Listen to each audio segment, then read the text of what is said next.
आज मैं बहुत ही अच्छा प्रसंग आपसे शेयर करने जा रहा हूँ कि मनुष्य मोबाइल हो गया है और मोबाइल मनुष्य हो गया है। जानते हैं कैसे?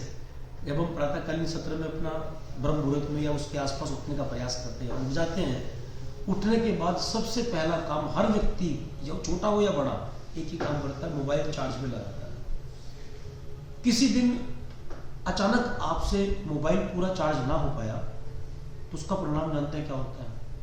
कि कुछ घंटों के बाद, आधे दिन में, जब आपका कार्य पूरा नहीं होता, मोबाइल डिस्चार्ज हो जाता है, स्विच ऑफ हो जाता है फोन आपका। आप करते क्या हैं? सारे काम छोड़ के सबसे पहला काम करेंगे, आप मोबाइल चार्जिंग पे लगाएंगे, क्योंकि आपको ये पता लग गया कि आपका मोबाइल स्विच ऑफ हो गया।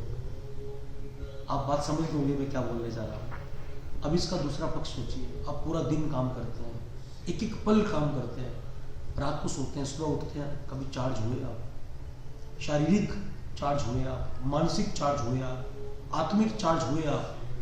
वो कमाल देखिए आप, उस प्रभु ने जो टावर बनाए, जो एनर्जी हमें दी, बिना चार्ज किए हम कितने साल जीवन के जी लेते हैं और अस्पताल के इन्वेस्टिगेशन में आने वाली बीमारियों का इलाज कराते हैं, लेकिन ये नहीं समझ पाते कि भगवान के द्वारा बनाया गया मनुष्य रूपी मोबाइल बिना चार्ज किए ज़्यादा लंबा चलाओगे तो एक दिन डॉक्टर आपको कह देगा सॉरी, स्विच ऑफ हो गया है। तो शायद इस भाषा में हमें अपने जीवन की कीमत और उसके चार्ज करने की कीमत इस भाषा में ज़्यादा अच्छे से समझ में आ जाए। तो मुझे लगा कि जीवन में ये प्रसंग उतरा और मनुष्य रूपी मोबाइल को चार्ज करना कितना जरूरी है। तो आज से ये प्रतिज्ञा लीजिए कि मैं सुबह उठकर मोबाइल को तभी चार्ज करूंगा जब स्वयं चार्ज कर पाऊंगा, अन्यथा मोबाइल भी चार्ज नहीं करूंगा, क्योंकि मोबाइल की कीमत हमारे जीवन से ज़्यादा हम कर चुके हैं।